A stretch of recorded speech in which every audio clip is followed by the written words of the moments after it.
What's up guys, my name's Dichronicross here on this Destiny video. In today's video, we're going to be reviewing the Bolt Castor, which is the exotic arc sword. This weapon is sick. It took me about 8 hours to get this weapon. I got the Void and Arc on the, basically on the first Wednesday, a week after the game came out. And this weapon is great. Its special ability is very unique compared to the other ones.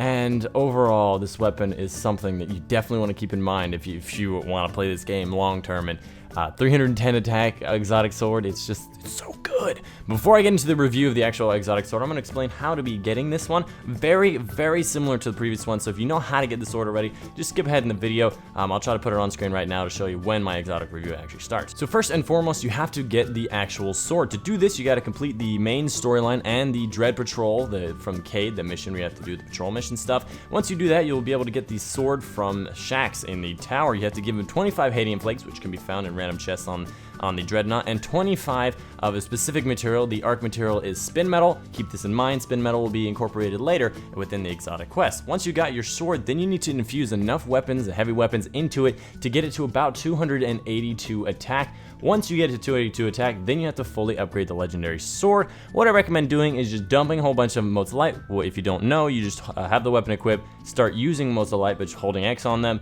and it will start getting experience. And once that's fully maxed out, you can start on the exotic sword bounty. So once you have all that completed, go back to Shaxx. He will start you on the first part of the exotic sword bounty. What you want to do is get first 25 kills in Crucible with the sword. You can do it with an empty sword, with a full sword, doesn't matter. I recommend going to Rumble with you and 2 other friends, so you can have like basically half the lobby just doing swords. You can farm off each other, although I didn't do that. I wouldn't recommend it because it wouldn't look good if I recommended it. I didn't do it. Basically, we just had a bunch of sword battles until one of us got the maximum. Then we started going easy on the other guys. So just hop in there, get 25 kills with the sword, and then you have to get 50 kills on ultras or majors with the sword, obviously outside of Crucible in the main PvE area. Once you do that, go back to Shaxx and he will give you a quest to kill Thor. The Sword of Oryx, I believe is called. What you do is step on the Dreadnought, go into patrol, go straight through the area, go past the big Sunburner Cabal ship. You get into the next area with the big open area with those big floating platforms where the chest of mag and all that stuff. Keep going, hold to the left, and you'll start going into this one area just to the left, and it will be called the Asylum. Keep going through that area until you get to the dead end with a big door. There'll be 3 guys who have named basically something the Warden. What you want to do is take down all of these guys to really low health, almost dead but not dead. Then you want to do is kill all 3 of them with a single super. I recommend the Sunbreaker. It can be done with the Sunbreaker, the Shock Lock, the Gunslinger. As long as you get all 3 kills with 1 super, the door should open. Although we had a glitch where we did it because maybe it just took too long and the Sunbreaker lasts such a long time, it didn't actually count. So it might be time based and not actually like super based. But yeah, you have to do it all in 1 super. We ended up doing it with a Gunslinger. I've done it with a Sunbreaker before. So just kill all 3 with a single super, and you should be able to open the door and keep going until you find Thor. He looks like a kind of mini Dark Blade, or not a mini Gatekeeper from Crota in that area. He's got like 5 eyes or something. You get an epic lightsaber battle on your hands. Kill him, and you move on to the next quest. Once you've killed him, then you get onto the part that's not hard, but takes a long time. You're gonna have to get a specific number of specific type kills. So with the arc sword, what you have to do is get about like 500 arc ability kills. What this means is you have to either use, for example, the Titan Smash, the Shock Lock, Warlock, or the Arc Blade Hunter. As whatever character you are, you have to get around 500 arc ability kills, whether it's grenade, melee attacks, or the super. It has to be ability kills, not weapon, arc weapon kills.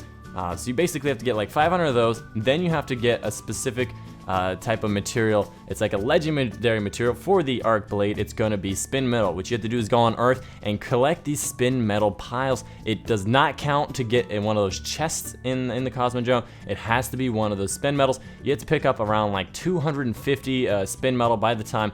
By that time, you'll get about 10 of the legendary materials. It has like a 5% chance of dropping per spin metal pile. So just keep going, keep farming it, the Relic Iron for Void, Helium Filaments for Solar, and just keep doing it until you get all 10 of it. Then you can move on to the final step after, of course, the one of the final steps. Then you have to move on to the Arms Day step, where basically go to Shaq's and he says, wait till Wednesday, wait till Arms Day, got materials in the mail, don't worry, we're gonna get you this exotic sword. Once Arms Day hits around, then you gotta do the very last part. You gotta do a light level 300 strike, which is a version of the Dark Blade strike, and you have a specific little challenge you have to do with the little wardens there in the Dark Blade fight. So what you wanna do, I recommend being at least 290 light when you do this level of 300 striker. Just have somebody that's really good to carry you, otherwise there'll be red health enemies. We had a 288, so he was still able to do it. It was just, you know, he wasn't doing a lot more than reviving. What I recommend is having guys that are 295, 300 that will be able to complete it no problem. Get through the strike, and at the very end there'll be Dark Blade, but with a little twist. Randomly throughout the fight, not randomly, periodically through the fight, little guys with specific colored shields will start spawning. There's blue, red, and purple. I think it goes blue, purple, then red is their spawn order. What you want to do is single out one of them, kill the other two, and keep the one that matches up with the quality of your sword. So if you want to get the arc sword, you want to keep the one with the blue shield alive. If you want the void sword, keep the one with the purple shield alive. You can double up on these, but I recommend going singles because they kind of kick an ass when you do it. So kill off the other two, keep one of those alive, get Dark Blade to about 1/10 health, basically in range, so that you can kill him within like 20 seconds or so. And you feel comfortable with that. So then once you get Dark Blade down to that 1/10 level, then what you want to do is kill off that last knight. For example, the Arc Blade, you want to kill off the guy with the blue shield, the warden with the blue shield, and within 30 seconds, kill Dark Blade, and you will be at the end of your exotic quest. You can go back to the tower, you can get your exotic sword, the bowcaster will be waiting there at Shaq's. He will say, you have clearly earned it, Guardian, from I dub it the Boltcaster. And it really is quite an amazing thing, and it's just an amazing quest line, and I really love it. So once you get the weapon, I recommend dumping motes of light. It takes like 15 motes of light to fully max out this sword. It's really easy.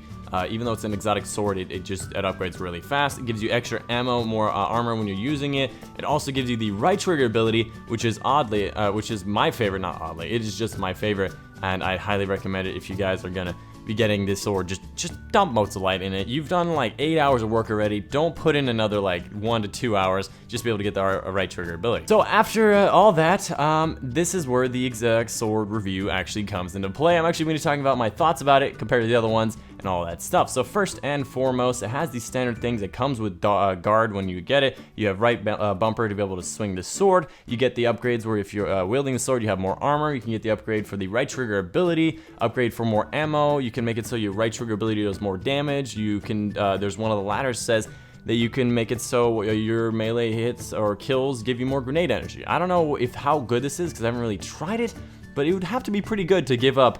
I think the other options, like you get more ammo capacity, which is really good. I love how much ammo capacity. It has about 68 ammo total. If you get all of them except for the last one, which is much better to get the one where you have extra damage on your right trigger, which is obviously the best part. As for the right trigger of the arc ability, what it does is it shoots out this little disc, a lightning disc, like, you know, like Krillin disc from Dragon Ball Z. It shoots out one of those. It can go as far as possible, from what I understand. And it's a ranged sword attack. You swing that out. Once it hits the target, which actually seeks in targets, once it gets close to targets, it actually seeks in on them. It homes in, which is pretty cool. Once it hits an enemy, then it will cast out like a kind of area effect, kind of like the Hunter's smoke grenade, where it kind of just goes like, kind of like a lightning effect, and it damages enemies for a little bit.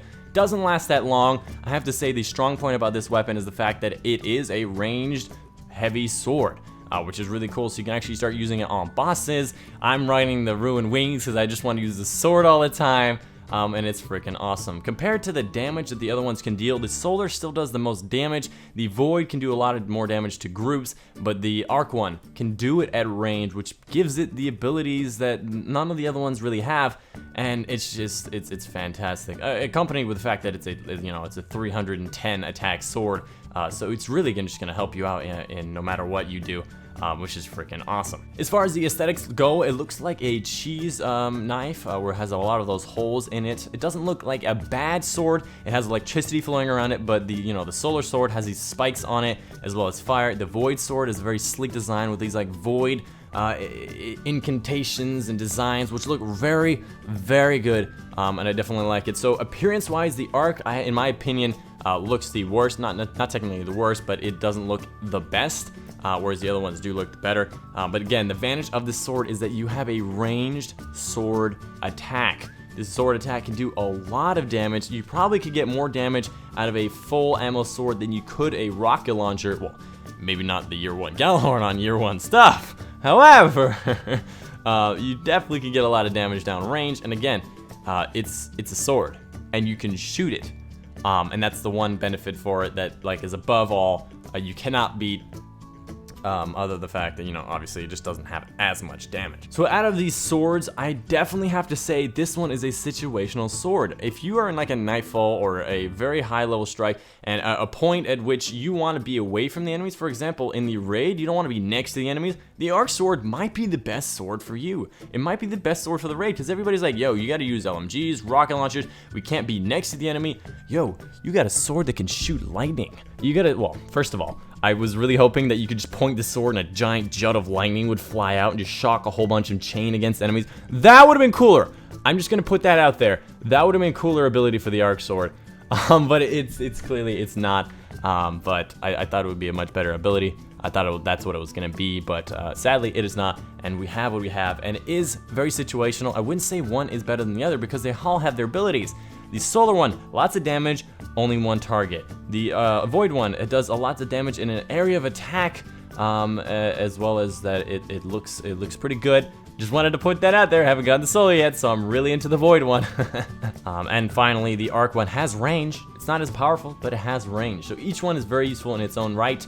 I would like to say that none of them is really trumps the other in a high level area. I'd say the arc one probably is the best, just for the fact that it has range. But sometimes you want to be something has an up close defensive ability, and that could be what it is. So all in all, I would definitely give this definitely a 9 or an 8 out of 10. I would use this above almost every rocket I have in the game. One drawback fact is that it's an exotic, so that you have to give up an exotic weapon to be able to wield it. But these days, you don't really have a lot of exotic weapons that you really want to use, unless it's like something very specific, like you want to use a Telesto or something at the same time. But that really doesn't matter. Of course, by the way, I just wanted to mention is you keep your legendary sword.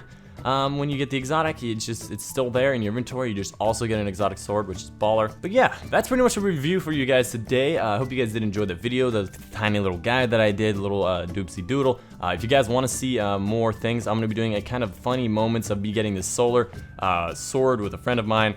We're going to be going through the whole process. We're going to make funny moments. We're going to be kind of doing a little walkthrough. That series is going to come soon, probably within like the next week or so. But the footage corrupted. We were gonna do that on the void one, but the footage it corrupted, and we were really sad. And I was up till 5 a.m. in the morning, anyways, trying to get this sword. Oh damn. But anyways, that's the review for you guys today. Hope you guys did enjoy. My name's been Ironic, and I will see you guys on the next one.